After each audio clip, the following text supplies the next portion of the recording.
You are listening to episode 290 of the Game Deflators Podcast. My name's John, and I'm joined by Ryan.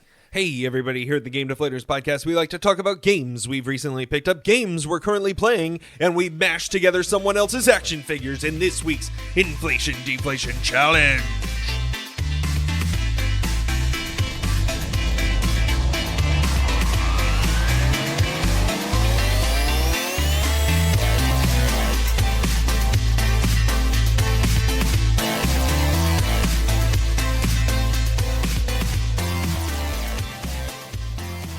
So this week we are playing McFarlane's Evil Prophecy on the PlayStation 2.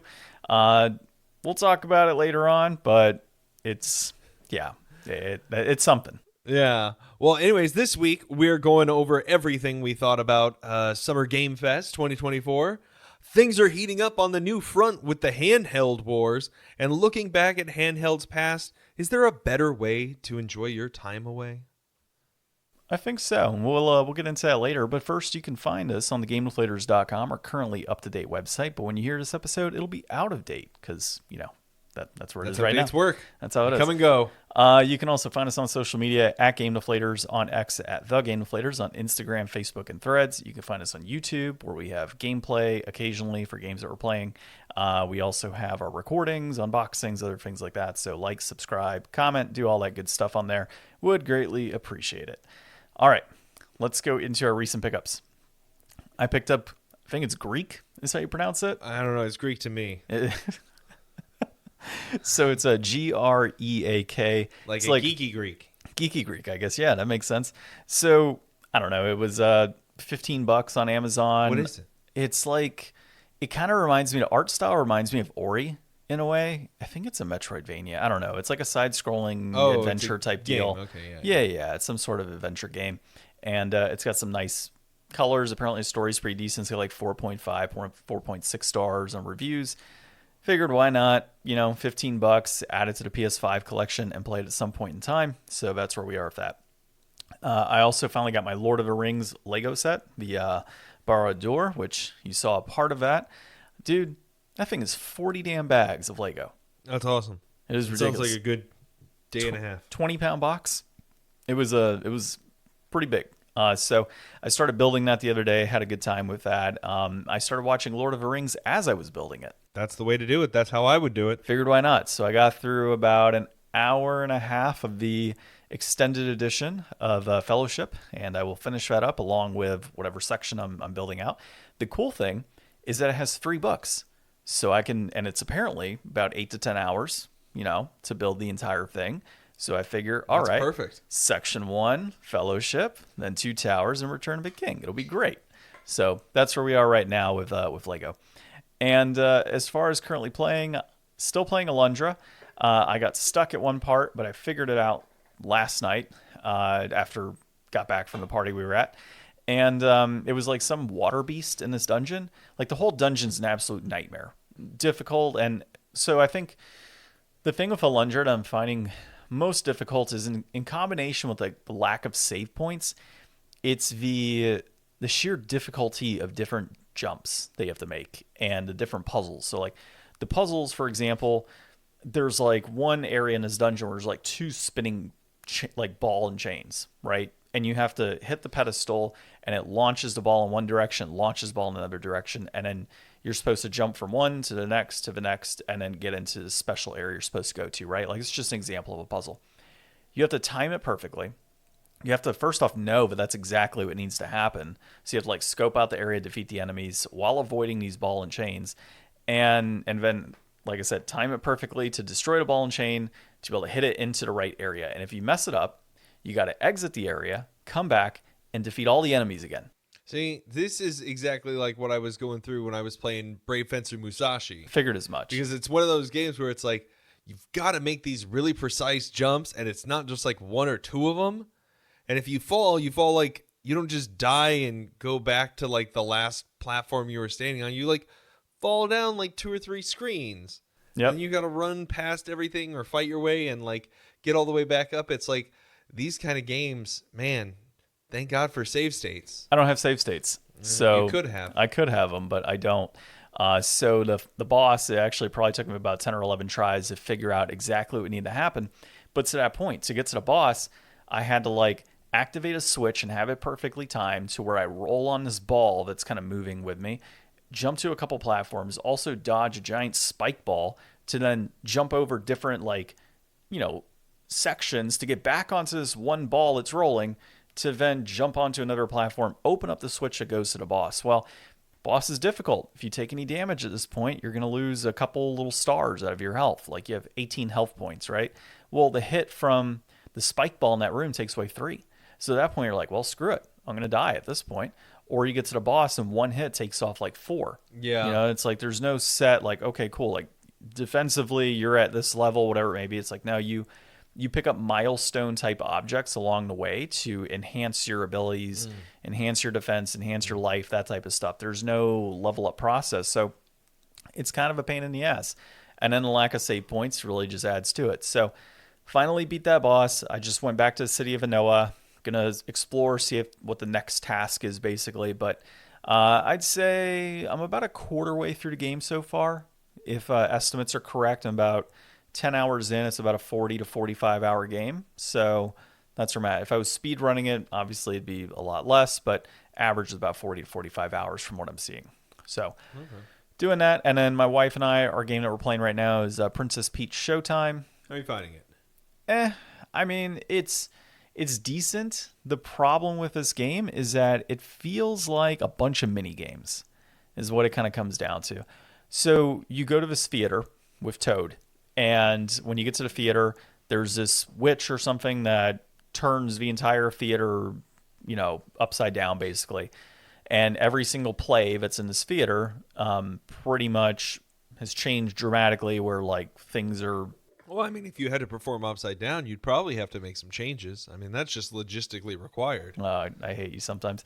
So each level in particular, like you, for example, have a fencer level that you go into. Mm-hmm. Well, when you get to the fencer level, it's a play, right? Like, oh, well, we have the brave swordsman that, you know, should be here, blah, blah, to help us out. And so you progress through the level, defeating little enemies here and there. A few minor puzzles. She'll pose in certain areas so that you can get like unlockables and things of that nature, different coins through the level. And at some point, like about halfway through, you turn into whatever, you know, in that case, the fencer, right? And you progress through the rest of the level, collecting stars. There's like, it depends on the level, but anywhere from 6 to like 10 stars that you're picking up. And then coins throughout, and then you defeat your boss, you move on to the next one. Well, in this particular game, there's like 40 levels, and each area has like 4. So I'm like, is this a 10-story theater building? And it's just like craziness, right? Like crazy video game logic of you enter into these like different like stages, and it's just this. There's one level has like a train going ballistic. It's like, how would like what? But I guess it makes sense if it's a witch that's turned everything upside down. It is what it is. Like I said, the game itself feels like a bunch of mini games. I do like the platforming. It is fairly fun for the most part, but is it my favorite Mario game? No. Does it feel more like a Kirby game? Not even. I mean, Kirby to me has at least like more structure in the approach. Like when you're playing Kirby, you know what you're doing, right? Like you do have your levels and you kind of progress as normal through this world. Whereas this is, you're in a theater and you're going to different plays and they all have like a different feel to it. Like one of them was like a mystery one. And so we go in and it's like, oh, the theater, or not the theater, the museum has been robbed. Like we got to find this artwork. And so your entire thing is like not even really platforming. It's hitting a couple enemies and then like investigating and then finding the missing stuff. Like there's no platforming, there's no nothing for the most part. It's just, I'm going to talk to this person. I'll talk to this person. I'm going to find some clues and go over here. And then, oh, I caught you. You're in trouble. Here's the cops. They're going to take you out. And then finding the piece of artwork after the fact, right? Yeah, like little things like that. So to me, it feels very mini game-esque. It doesn't feel like a true platformer. It doesn't feel like I'm really making any progress through like different worlds. It's just tier by tier. It's kind of like a tower for D&D, right? Like there's no true story to it. It's just you're kind of progressing up to the tower to the final boss. That's what it feels like right now. Okay. So, yeah. How about yourself? So We got a hand-me-down PC this week. It's only packing a 750 Ti, so not a lot that I can really do with that. But I was talking to another friend of mine, and he kindly said that he has a 2080 that he would be willing to give us to put in there. So I will have a computer that can do some level of playing games sometime-ish in the near future. So hopefully Helldivers 2 is on the precipice of being mine finally. So is it a 2080 like Ti or Yeah. 2080? Oh, nice. He's just going to give it to you? Mm-hmm. Nice. So that's good. That'll be super awesome and Well, open up some new realms of possibilities for your boy. I assume if your hand-me-down PC, the motherboard and everything checks out to be able to run that specific. I don't know. Oh. Okay. Who knows? I'll find out. We'll find out. Computer's going to get real hot. Yeah, I don't. That's all outside of my wheelhouse. I have people for that. My IT friends. Go on. Yeah, so I mean, it's like I always say, the best way to have a really awesome video game collection is to meet somebody that has a really awesome video game collection and just use theirs. Same with knowing about computers. If you know people that know about computers, you know what? That's half the battle. That's true. I did actually reach out to those friends in particular a while back to be like, hey, here's what I'm thinking of building. Look at my list and let me know what you think. And they gave me the thumbs up. So that's where we are today with this PC. Yeah. But other than that, I am still playing through Paper Mario Thousand Year Door on Switch. I have defeated Rock Hawk at the Glitz Pit. And now I am halfway through the Creepy Steeple level. I really like that level. It's really cool visually, so I've been having a lot of fun going back and playing. I'm trying to do like the low health build, because you can get all these badges that make it like so enemies are likely to miss you, and you get like extra strong when you have low health.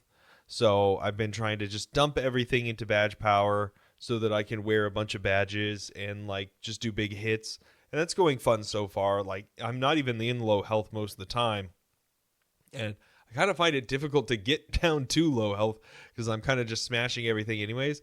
I do think that this game feels easier than the original in some ways. And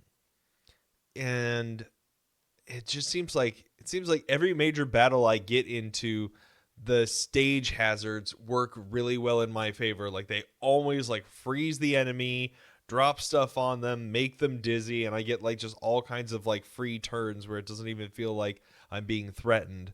So, but it's not like it was ever a crazy hard game to begin with. So it's fun. I'm having fun. I'm just trying to get hopefully all the way through it. We will see. But I also keep having to go back and forth because there's like this retro like GameCube badge that you can get that changes all the music back to the original soundtrack. So, that, and then what else? Oh, this week, actually, related to Paper Mario, I saw a video, the slip covers. Have you seen about the slip covers? No, So, there were slip covers that they made that were the GameCube art style. Oh, yeah, I did see about that. And I was upset. I thought it was like all of them because you know how they always have like the reverse cover art on the inside? I thought they just did it for all of them. I didn't realize it was like a pre-order bonus and stuff. And the like Nintendo New York store had them. And people are selling them online for like as much as $1,500. Like one sold at auction for like $1,000 for just this like thing. And like you could just use your like Nintendo Platinum coins to download like a high-res PDF of it straight from Nintendo's like My Rewards Center, they were saying. Yeah. And just get some nice card stock and a printer. But it's like, it is crazy. That's nuts, dude. Yeah, like if you end up wanting to do that, let me know and we have the photo printer. I thought about it and it was like, I actually recently, up until very recently, I had all of my Switch games inside out with the reverse cover art kind of like on the outside because I think that's a fun thing to do. Yeah. Recently I turned them all actually right side out again, so I don't really care. I mean, at this point I'm kind of like over it. Like I was talking to my friend the other day. one thing that I would love to have at some point is like a Paper Mario N64 box. Because like I have my GameCube original box that I bought, which I thought that I would have gotten like right as it came out, but I have the Player's Choice edition. So I don't know if I like slept on that or what happened there. But there's the amount of money that it would cost to buy like a legit one, as opposed to just going onto Etsy and just buying like a nice crispy repro box that somebody made. Like, that's the way to do it. I could get what I want for $15 because I'm not ever going to really play it on the N64. I play it on the Nintendo Switch online and get one of the cool, like, wireless new N64 controllers that they make if I really want to go back and do that. Yeah, that would be a way to do it. If you do want to do a slipcover, though, and you get the artwork, let me know. Yeah. We can, I mean, it's a photo printer. You've seen the covers I make. Yeah, I mean, so it'll come out nice. It's definitely something we could do. But anyways, let's jump in because we got a lot of topic today. Summer Game Fest 2024. It's a Jeff Keighley special. God, yeah, I watched it last night. It was long. Well, and I finished it this morning, actually. Yeah, I mean, you had asked me before we started recording, like, what I felt about the show. I thought it was way too many trailers, to be honest. Like, and that's not my preferred show. Like, we talked about in the past, right? Like, the way Premium Edition Games does their shows, they're directs, and obviously it's a direct, it's a little different. It's not 2 hours, but I mean, dude, it's like 2 hours of trailers and commercials. Like, I want to hear more industry stuff. Like, I want to hear more about deeper into the indie developers and what kind of goes into these games. They did that for a little bit, but it wasn't. If you watched the Day of the Devs after, I didn't. They did more of that. But and then there's also the Guerrilla Collective show that was the day before, I think. But see, it's too much show now. Now you're talking like up to 4 hours of my day watching trailers at that. Like, I mean, dude, this is 'tis the season, John. E3 used to be like this. No, but E3 had more like tech demos, and like you would have a big person from Microsoft to come out and explain, hey, here's our new hardware that's coming out, and here's all of the different peripherals and things. And Xbox today, it was going while I was on my way over here. So we have not had a chance to watch the Xbox showcase yet. I did catch like the first like little tiny bit of it where they were doing like a Black Ops like trailer to open the show or something. Yeah. Really, at the end of the day, I want more industry type stuff. I want to see more about the industry. I want you to tell me about the different, But they're not going to do that at his show. They're going to do it at their own showcase. Yeah, I know. So you're just not interested in what Jeff Keighley has to offer. No, because all he's doing, he's just a host for trailers. And a lot of people were really upset. I mean, so when I watched this the other night, I had to go to sleep before I was able to finish it and watch like the last 3 the next morning. But I was overall happier than I thought I was going to be with it. So I was like coming out of it like, you know what? That was actually like a pretty good spread. Like, it definitely wasn't all for me, but it's a pretty good spread of stuff. It's all stuff that's not going to be coming out in like 5 years. It's all stuff that's going to be coming out in like the next year or so, which is really good. And I think that's why a lot of people were upset that there were a lot of just cinematic trailers. Although for some of these games, I feel like that's kind of giving them a lot of pushback. I mean, and I've always been on the side of like, show gameplay, don't show a cinematic trailer. But like the Black Myth Wukong, that was just like a cinematic, and then they showed what their collector's edition is going to look like. But they've had gameplay for that. They've had for a bunch of 2 gameplay years for now. that. Yeah, and we've seen a bunch of it. So I feel like it's fine for them to just kind of do a short thing. Just here's, a thing. He pulls it out of his ear. It gets big. That's neat. And you see like the collectors. Although I did read today that those don't come with the physical game in them, which sucks. Really? Yeah. Well, I'm not getting that then. I know. I was like, John would love that statue. Like, I could see that statue sitting in your room upstairs. And then as soon as I saw it didn't come with the physical game, I was like, maybe it doesn't belong in John's house. No, it belongs in my house, but it belongs in my house at the right price point. Yeah. Yeah. And then... well, and before we dive into like all the different games here, one other thing about the show is... you asked me like if I don't like what Jeff Keighley brings. Frankly, I don't, because at the end of the day, if I could have just gone to IGN and watched all the trailers in full, it would have been like 40 minutes of my day. Instead, I spent 2 hours of my day with him kind of going over very little, say, the next game has been brought to you by one developer out of France, and they're getting additional funding from the French government. Here it is. And they talk about it, right? Like, or it goes out and there's a trailer. Like those little like 1 minute to 2 minute things for each of these trailers adds up. I mean, if you show, what is it, like 25, 30 games, and he spends a minute, maybe 2 minutes, kind of a little tiny bit of info on, oh, well, here's about the developer. It's this company, and this company released X games. I don't care what games they released in the past. But if you're just going to show me trailers and you're just going to tell me that little bit of info about a developer or whoever's designed the game that I really don't care about because it doesn't add anything to it, then I just want to see trailers. So I kind of feel like if I would have known going in that it was that, I would have just watched the trailers on IGN. Yeah, I guess he's probably still going to have to work on that balance. Like with the Game Awards, I mean, everybody wants definitely more focus on the awards and less on like the trailerama.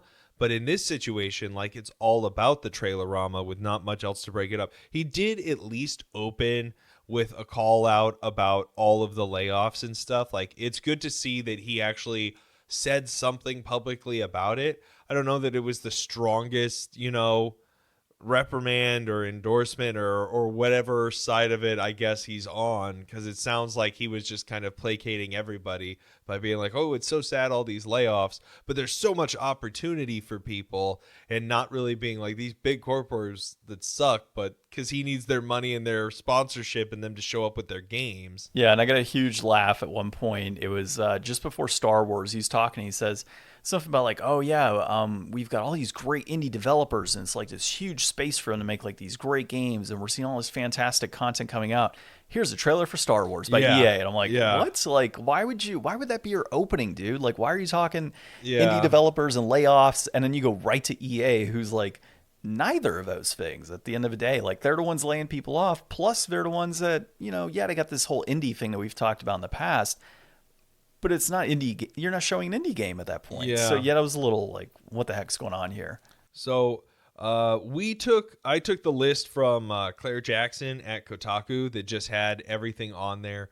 Everybody out there has a list, but we could kind of just run through some base thoughts on like the things that we thought were interesting. And it did start off with the Lego Horizon. Terrible. Which, they already did like Horizon Lego sets that were released. So, maybe that was like an obvious tell that was going to happen.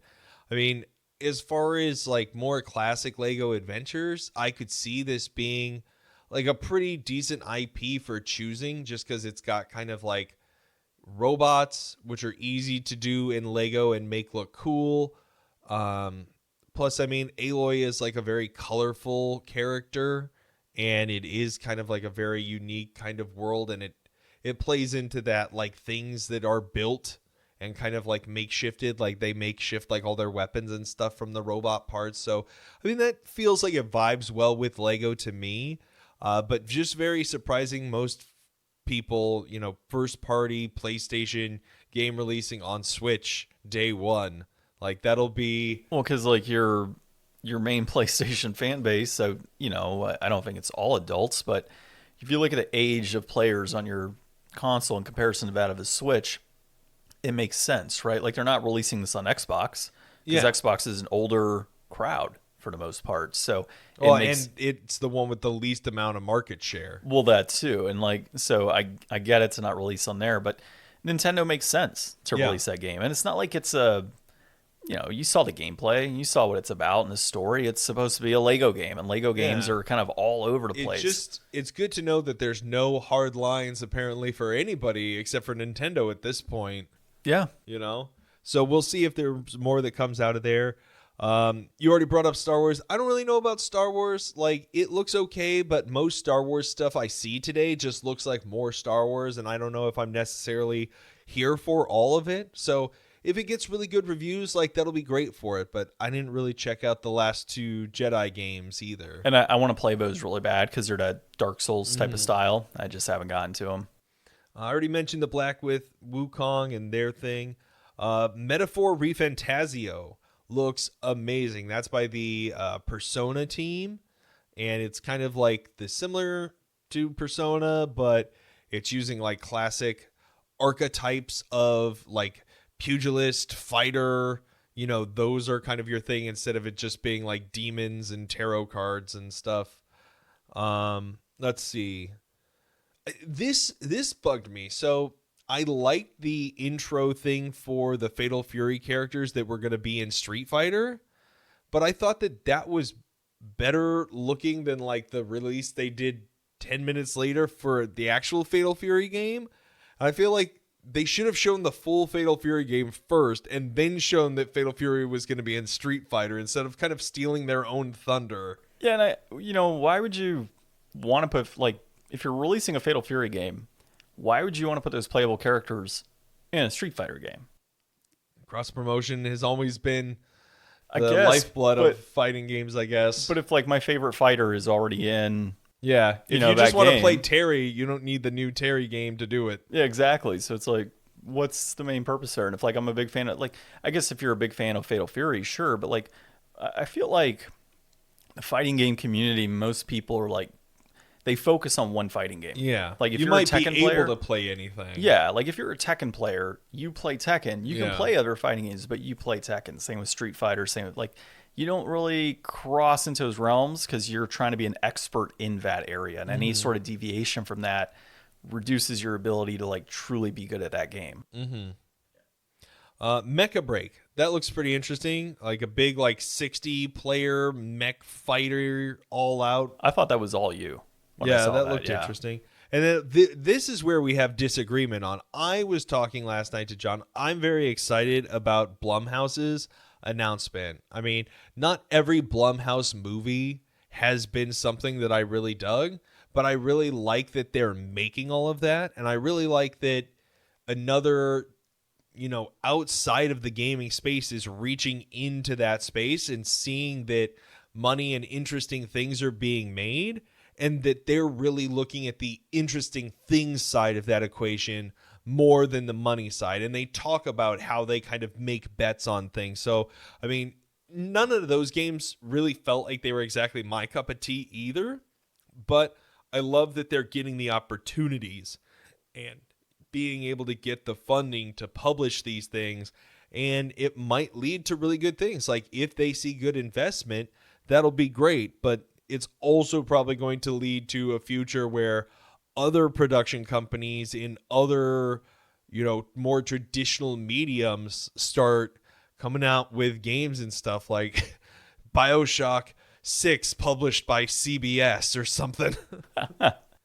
Yeah, I mean, I was not a fan of the games that they showed. Can I get excited about something of new games? Sure. But like the games that I saw there, I was like, I have no interest in these types of games. Like the smaller horror games, those are like so up your alley. No, not like this, man. Like it felt, I don't know, I like older games, but these felt like that period of time where you kind of have like your 32-bit and all of that. You got your 64, and then you kind of have like that center area of 3DO, and I'm trying to think of some of the other ones that we've played in the past. But the graphics are good, but they're not really good. Like PS1, for example, right? PS1 and PS1 even has some N64. jank, and it's got some gorge. Yeah, exactly. And so that's what I felt like looking at some of those games, was like, it was during that era where it wasn't PS2 and it wasn't Nintendo or Super Nintendo. It was that in-between period where things were kind of good and we felt that they were great back then because it was great back then.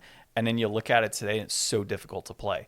Like all the PS1 games that I've been playing in the last few years have been RPGs, because those RPGs generally translate fairly well when you're playing like little itty-bitty characters on a screen. And it's no different than like a retro style game coming out today, right? Same type of look and feel. But when you get into we're trying to have like a high quality graphic game, but we're going to release it in the PS1 type of look, it's like, not that great. So I saw a few games like that. There were some, 32-bit style games that they showed. There was like a top-down one that I saw playing in the background. It just wasn't super exciting to me.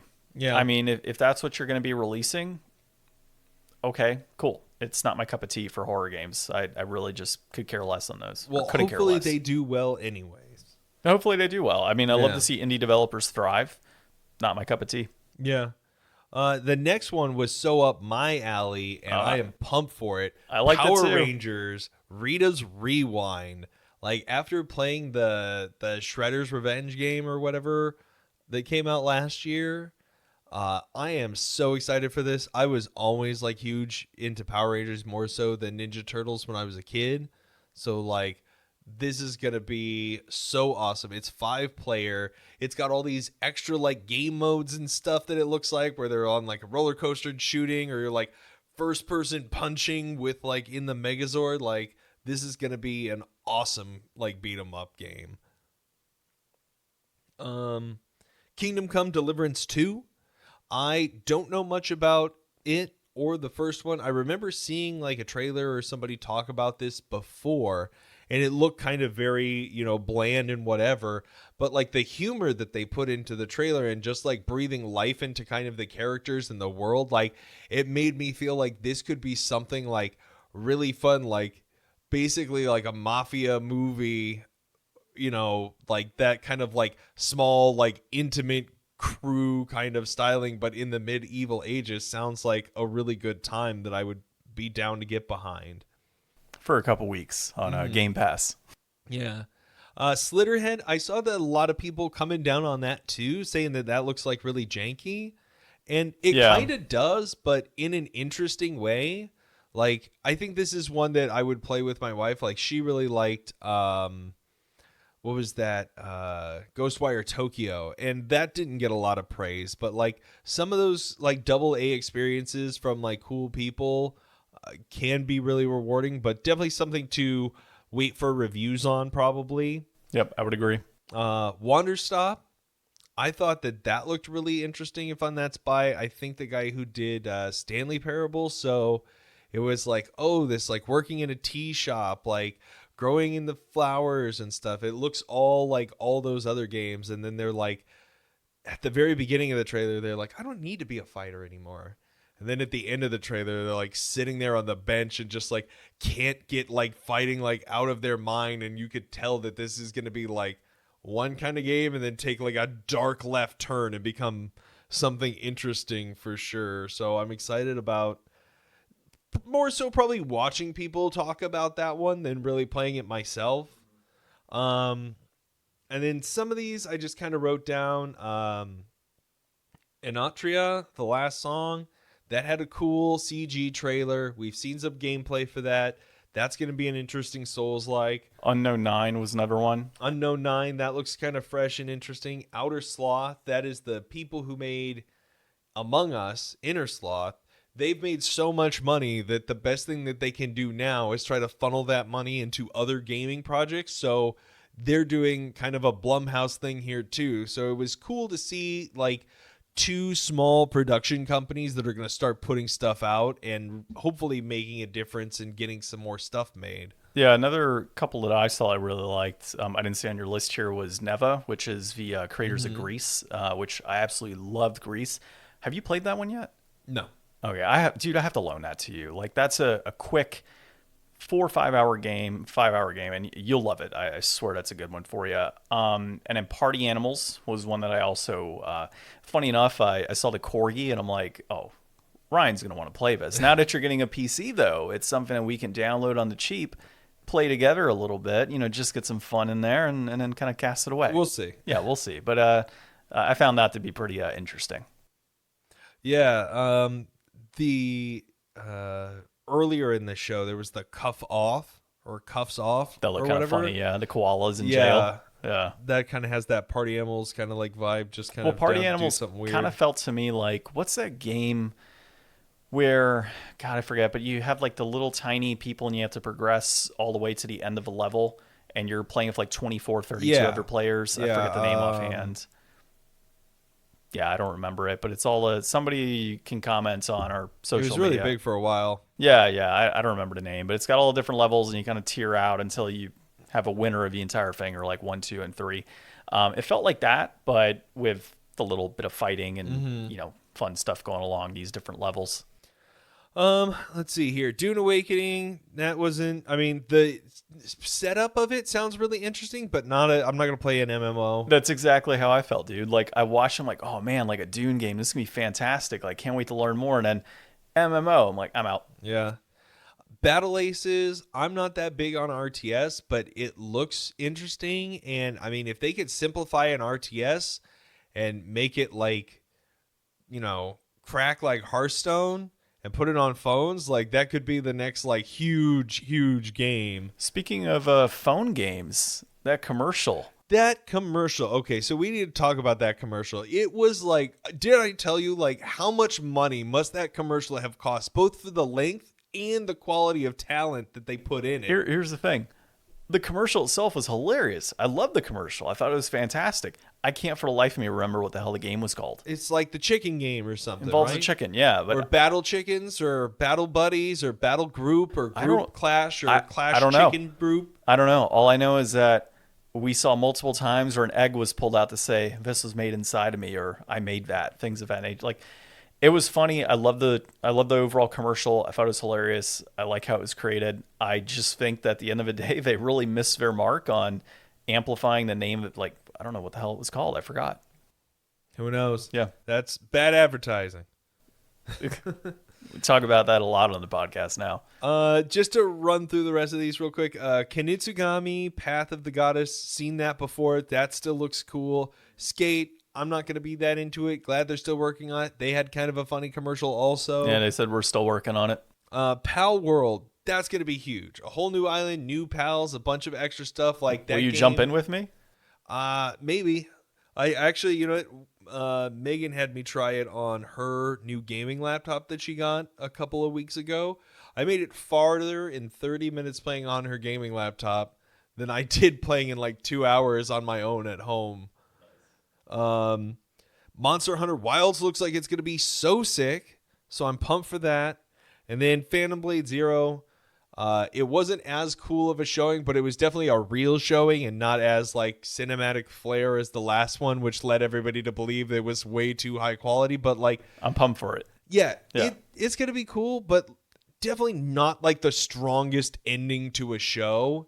And, he said up front that it wasn't going to be like a lot of new giant announcements. So I think that people did Jeff a little harsh. I would go with like C to B rather than C to D. I'd go C to D. You go C I would go C to D. And I'll go C. I'll go C plus. Will's gonna like clip that or something. Yeah, C to D. Yeah, for me, it was just not a good show. I mean, it was like I said, trailer fest. That's all it was. It was a trailer fest with a host who was just telling you a little bit about the game. If you want to see that, go on IGN. You don't need to watch the full show. There's no point. IGN will have everything you need to see for a much shorter period of time. And then on top of that, you got the chapter thing you just kind of skip, right? Yeah. Find the stuff you want to watch. All right. So let's dive into some articles. We got two, of course. Mine this week was, are the console wars over? And welcome to the handheld wars. So this is Joey Wills at Game Geek, is what I think I see here. And pretty much what it's covering here is, you've got, well, what I'm inferring here is you have all of these games being released multi-platform from Xbox to PlayStation and then on to Nintendo. As we've seen, Lego Horizons is now also going to be on the Switch. So it looks like we got a little bit of, like you said, that sort of line is being drawn, right? Like there's some ability to go into that console, and then of course Sony on PC. So when you kind of think about the console wars in general, it is kind of almost over at the end of the day. If Microsoft becomes this big publisher, you've got Nintendo and Sony. If you want to play console, that's what you got, right? Like you don't need to necessarily go buy an Xbox. But if we look at the handheld wars, you've got the Switch, you got the Steam Deck, you've got the Lenovo Legion, you've got the Ain Odin, GDP Win, PlayStation, whatever the hell they come out with. And God knows how many other consoles are out there for handheld purposes.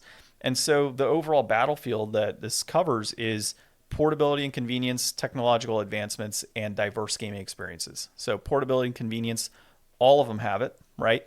You look at the technology side of things, which one of those is better or worse? I mean, you can kind of go Steam Deck would be your high-end type of console, which covers everything. But if you want your Switch exclusives, that's where you go for that.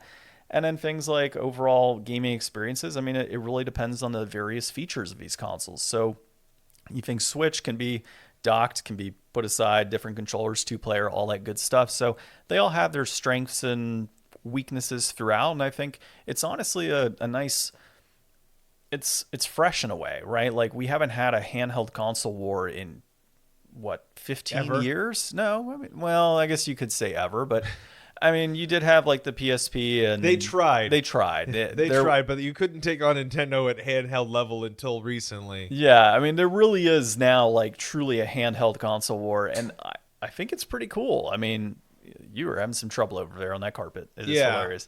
So I don't know. What are your thoughts, man? Like I think it's right. I think it's the right approach to this.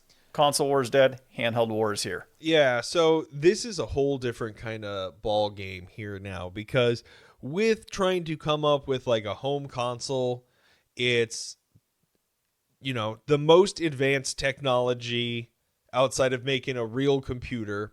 You got to come up with the OS. You got to make sure that you can connect to all these other things, and it's got to be all done in-house. Plus you have to have first-party game support. You have to have a controller. You have to have reasons to stand out against the competition and be better. Well, with the handheld market, you can shoot for best in class at this certain price point.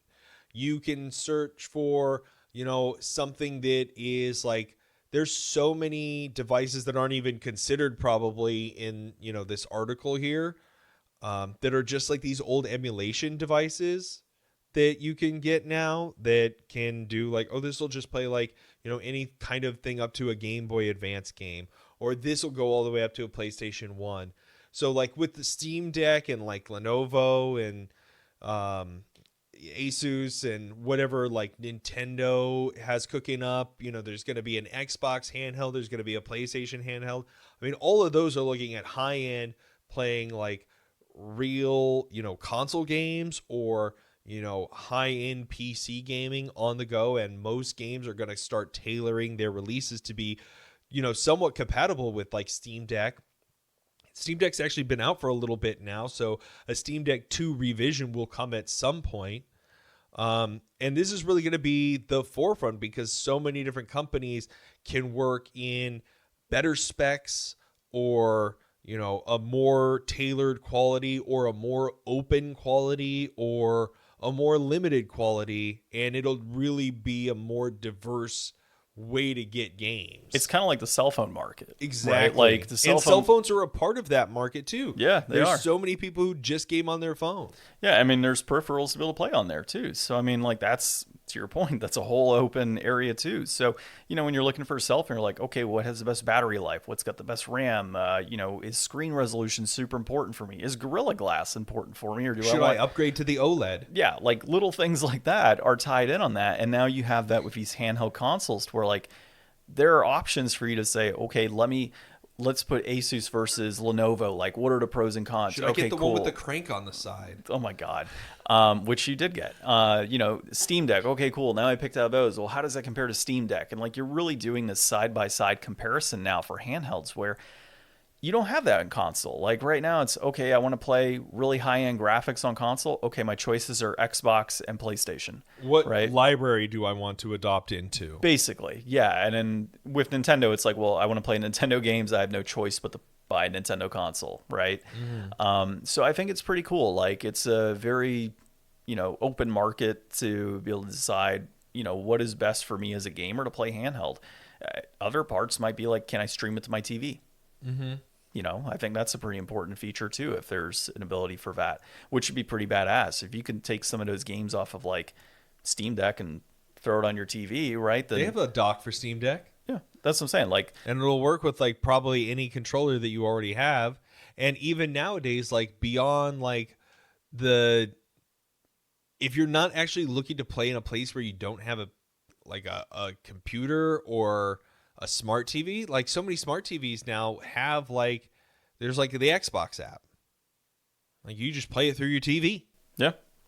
So it's cool. But if you're a physical collector, then obviously You want physical games, and you're not going to get None that of with these devices we've talked about take physical games that we know about, except for the Switch. But see, there are certain games that are only on Steam, right? They're only PC type releases, so or Epic Games, whatever it may be. Amazon Luna would be another one, right? So like, there's certain games that you're only gonna be able to play digital anyway. So if you want to play them, you kind of have to play digital. Yeah, which sucks, but it is what it is. So I thought it was so funny that you sent me that article because I had just really liked this article I read this morning. This is what's kind of like also not like super newsy. This is the Nintendo 3DS is still the best traveling companion by Ben Sledge at The Gamer. This was just a fun little story about him. He went on a trip and, he was looking at all his choices of what he could bring.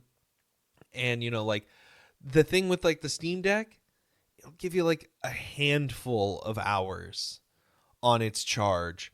He took his 3DS and it gave him, like a good like 12, 15 hours or more playing Pokemon and, just loving the nostalgia. And that's the thing. Whenever I go on a trip, I always talk about like I bring my Game Boy Micro or like I've got my Vita with me basically everywhere I go nowadays. So like having those older game consoles that are really a lot more portable, we'll say too, compared to what is being presented as these like portable gaming PCs and stuff now. I mean, those are really more like a small tablet than a large phone at this point. So it is both nostalgic, more optimized for like longevity, but in the future it's going to be much more difficult. Like you're definitely going to see the rise in popularity of like all these like minor emulation devices that are being released. Like I'm saying, I don't know if it's just because I always read the articles about them, so it just keeps coming into my feed, but it seems like every week or every other week, there's like a brand new, really cool looking, like there's this one that just came out last week. I think it's like the Chroma collection or something. And they look just like an old school like Game Boy, but in like fresh colors with some striping across the front of them. They look sleek as hell. But in the future, your choices of like these new high-end portable gaming PCs, like that's going to be the same price that it's eventually going to cost for somebody to get their hands on like an old 3DS and a couple of games to actually play on it, unless you're wanting to go with like a flash cart yourself or something. So those core experiences for us as older gamers are really going to be like priced equally to like the forefront of technology for modern portable gaming. And it's going to be such an interesting choice in the future where like not everybody has this now, but anybody who doesn't really trade their devices in and just happens to hang on to it because it's like they've had it for a few years, we're going to have those choices to make when we're going on vacation. Like, which portable device do I bring? Like, I've got 3 or 4. You bring them all. Do I bring the Switch? Do I bring the ROG Ally? Do I bring the Steam Deck? Do I bring the Game Boy? Like, I have all these choices that I can make, but I'm only one person that can hold one in my hands. So it's a sillier world to me to have all these individual play devices littered around in just a different way than having like all of your consoles like set up in your room at your one TV. I can just see it now. You're going through TSA. You got this big silver briefcase. Goes through. They pull you aside, and it cracks open. It has like the. They're all like perfectly like in the. Yeah, they're just all slotted in. Or like, does one man need this many consoles? Well, it's a 15-hour trip, and each of these only has 3 hours of battery life. So I got to move from this one to this one to this one. So. Sir, you're not allowed to bring this many lithium-ion batteries on one part of the plane. Well, see, this one's sodium-ion, so it's a little different. Yeah, I totally get you on that, and I agree. I mean, the 3DS is a nice console, and the fact that it does have longer battery life is one of the big, pros to that. And it's ease of charging, too. I mean, like, you could technically It does have a proprietary charger. Yeah, but you could technically plug it in, while you're charging it, right? Like most planes have a electrical socket nowadays, right? Yeah, that's true as well. So you could just seriously sit back and do it that way. Whereas I think if you're trying to charge your, Or they make a USB compatible version. Yeah, but like I've got a USB-A so that I don't have to have the actual charger that came with it. But I think that console probably uses a lot less battery life and electricity, even say like a Steam Deck, right? Yeah. Like you can't sit there and plug a Steam Deck in on a 15-hour flight on a plane across the ocean and say, I'm going to sit here and play this for God knows how long, because it's just not going to charge at the same rate of consumption. Like it's just not going to happen. And you could get away with just bringing like a regular power bank with you, a portable battery, and that would be enough to recharge it, because that Steam Deck, like I'm sure that's got way more pull. It's going to kill that portable battery that you brought, and then you won't be able to have you'll have room to charge your phone and your 3DS off of not that bad of a power bank, I'm sure. Yeah, I agree. That really is probably one of the better traveling companions. And you never travel with games, which I always find so odd. Well, I mean, I travel for business most of the time, so yeah, I don't really have an opportunity to play games. I'll usually catch up on some TV shows in the hotel room, or I'll go out and get dinner or something. But for the most part, my work hours are, hey, it's wake up at 6 something in the morning and you do all your work stuff, and they're like, oh yeah, there's happy hour. So you kind of go for maybe an hour and a half to your room, get ready, and then you get back out there, and you're not home till or at the hotel till 9 or 10 o'clock at night sometimes. Mm-hmm. So by that time, man, I'm wiped. I want to go to bed, and you got to repeat the same process the next day, and then okay, cool, now it's travel back, right? And I fall asleep on planes. Yeah. Occasionally I can watch a movie and chill out, but I cannot play a game. I could maybe sit there for 15 minutes of a game, and I would just zonk out right away, dude. And I've talked about it on the podcast before, but my thing that I try to do these days is I try to pick a game like the way people pick a book to take with them on a trip, because it's I like being able to associate the memories of playing that game with wherever I am. And since I'm not so concerned with finishing a game, it kind of works with the experience too, at least for me. But yeah, just kind of some fun looks at, the future of gaming this week, and then, the past of gaming as well from a portable aspect. But moving on to this week's Inflation Deflation Challenge, we're talking about McFarlane's Evil Prophecy. Yeah, so this game was developed by Konami Computer Entertainment Hawaii, so it didn't even get the treatment of the full-blown Konami. It had to go all the way out to Hawaii for their small dev team, I guess. Dude, that's where I would want to develop in. Right, yeah. It was published by Konami, of course, directed by Graham Morris, released in June of 2004. It is an action game of reception, an unsurprising reception, actually, of 2 to 6 out of 10. That's 6 being an outlier. The majority are 2 to 3 out of 10. Yeah. And honestly, dude, I did not look at any reviews beforehand, and I kind of wish I did. So, John, let me open before we jump right into the game. What is your experience with McFarlane the brand?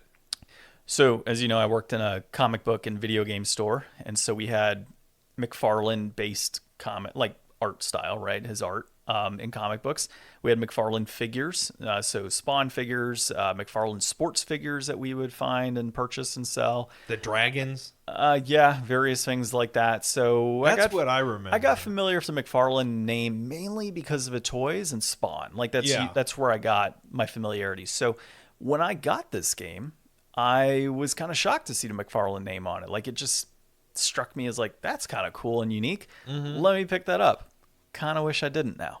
Yeah, so same thing, going to Hot Topic at the mall or wherever else, maybe Suncoast or something like that. I always remember seeing the big crazy McFarlane figures, and he would do all these twisted things. Wait, did he do that the Alice games?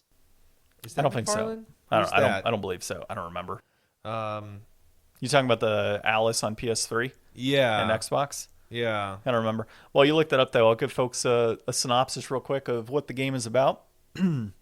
So, to prevent the end of the world, Dr. Han Yeager, yes, Yeager, calls upon 3 powerful monster hunters to fight evil beings based off McFarlane's action figures.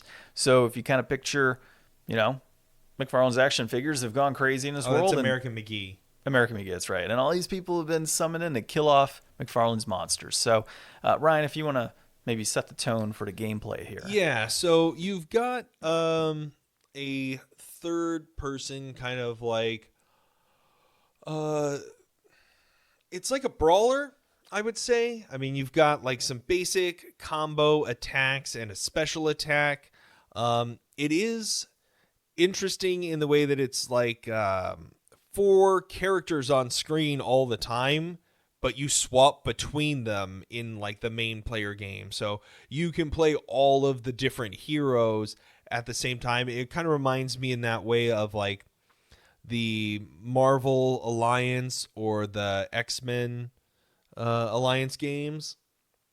But I mean, it's just a little bit, those feel like a little more like action figure kind of games, ironically, compared to this one, even though this one is directly inspired by action figures, just because there's not like a circle around you that you see like your health bar, and like the stats and stuff didn't seem as, it was very much like those games actually, but way less quality.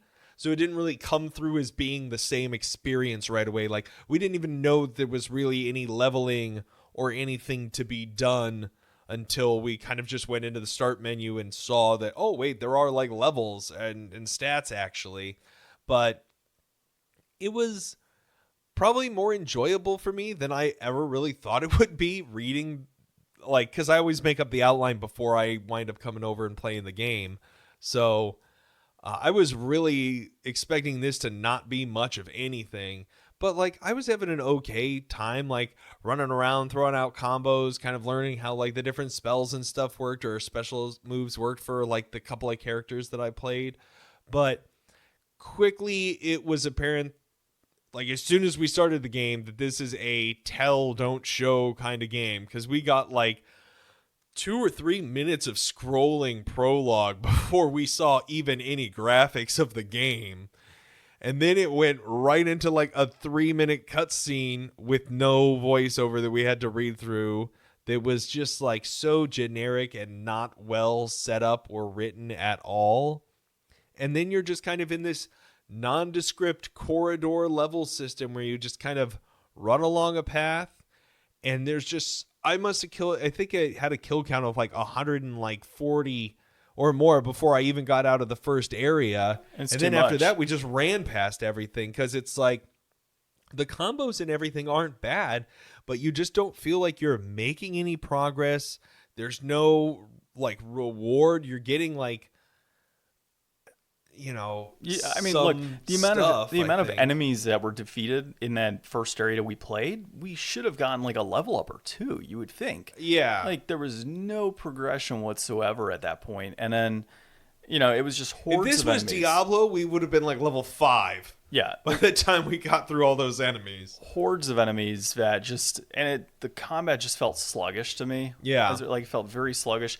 And of course, like just some random stuff. Like we found this one random dude who's just chilling. He's like, "Oh, you guys look pretty strong. Yeah. Hey, here, go through this door." And it's like, we're in a cave of werewolves in this mountain area. Like, why are you not dead? Yeah. Like you're just hanging out. And then another guy's like, "Oh, I'm looking for you want to get past this one door. I locked it. And the only way I'm going to unlock it for you is if you get me a card of a monster. You gotta find my trading card, number 8. Yeah, I'm like, wait, what? But all the enemies were the same. Yeah. So, like, what are you talking about? Like, this trading card? Like, it's got to be hidden somewhere. So I gotta just, like, either grind out those enemies until you find it or something. Because we picked up, like, 1 trading card. We picked up 2. It's like, you found a trading card. I was like, was it the right one? I went back to him and it's like, nope, it's not the right one, I guess. Because he's not saying anything And then else. it was like, find the key. Oh, okay, cool. Like, great. What do I got to do? So we found that one area that's, you know, you are a powerful individual. Like, show me your counter-attack combo. And it was a statue. So there's this statue early on in the game that John went up to, and it was like, here's how to do a combo. And then he did the combo, and the statue was like, cool, you did the combo. So there's this other statue, and it's like, you're magic user, show me a combo. And then it's like, I tried every character. And then finally, like, the guy who has a big boomerang, apparently he does magic. So it's like, okay, I did a combo, and it's like, nope, not that combo. That one's not good enough. Come back when you're stronger. And then I tried doing magic at it, and it, like, wasn't reacting. And it's just like, every time you want to try, you have to talk to the statue, and then you have to do it, and then the statue gives you feedback, but sometimes it doesn't because you're not in front of it. Or, like, the text goes too fast to read, so it's like, Oh, you can't, but why? What was it saying? Yeah, I mean, overall, like we were saying, hordes of enemies that just seem endless, sluggish combat, graphics are not that great. It's way too long in terms of like trying to explain what's happening when realistically they're not explaining anything very well. The manual was terrible. I was looking through the manual while John was playing the game. Most of the manual is just, here's what the menu on this page looks like. Move with the up and down arrows and hit the X to select a menu choice. And it said that on every page. And then all the way tucked in the very back, like the last 3 pages are like, here's everybody's combos. Here's like a little write-up on all the boss monsters. And there's like a 2-page prologue in the front of this also, and short introductions to the characters. But it's like most of the book was taken up by like how to navigate the menus and not like the more interesting stuff. So kind of a fail there. Yeah, I think this game in particular should not have been released as a game. I think it should have been released as a comic book. I think it would have been successful somewhat in that respect as an individual series. I would have read it. I would have dove into this. Like, the premise is pretty decent, right? Like, you've got these creatures like Frankenstein's monster and werewolves and all these other things, and you have these 3 individuals that have been summoned by his doctor to go defeat them, right? And like, you could do a short comic book series based on that in particular, and it would probably be pretty decent to read through. I'll do you one better, John.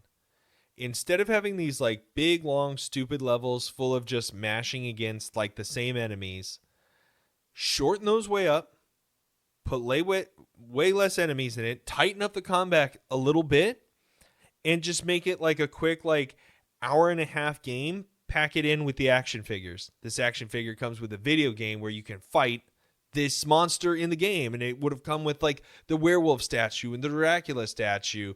Like, that would have been like, that would have been pretty cool. Yeah.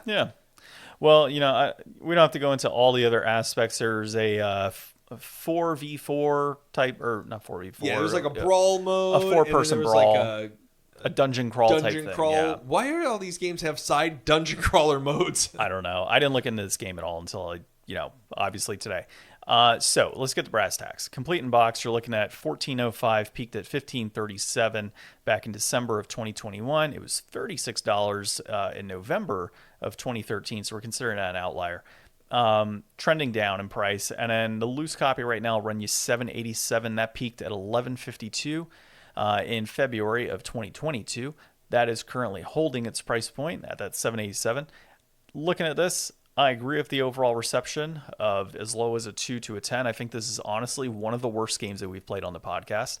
I would say this is inflated. Even at that $14 price point, there's so many other games that you can get that are cheaper than that that are well worth your time. This is not one of them. Yeah, 100%. Not worth it. Completely inflated. All right, so the game that we're going to be playing next week is going to be Lollipop Chainsaw on the PlayStation 3, so keep an eye out for that one. I can already tell that that's going to be a fun time. I've heard a lot of good things in the past, and I think it's going to be good. So looking forward to playing that one. Well, this has been episode 290 of the Game Deflators Podcast. My name's John. I'm Ryan. And thanks for listening.